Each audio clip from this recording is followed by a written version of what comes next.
আমি থাকবো না, মা বলে আর ডাকবো না, আমার জন্য কান্দো না মা তুমি।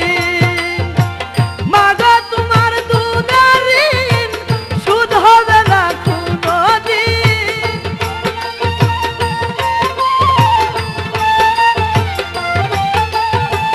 মা গো তোমার দুধের ঋণ সুদ হবে না কোনোদিন। মাফ করিও রে ও দুঃখিনী মা জননী, যেদিন তোমায় ছেড়ে যাব আমি, যেদিন তোমায় ছেড়ে যাব আমি মা জননী, যেদিন তোমায় ছেড়ে যাব আমি।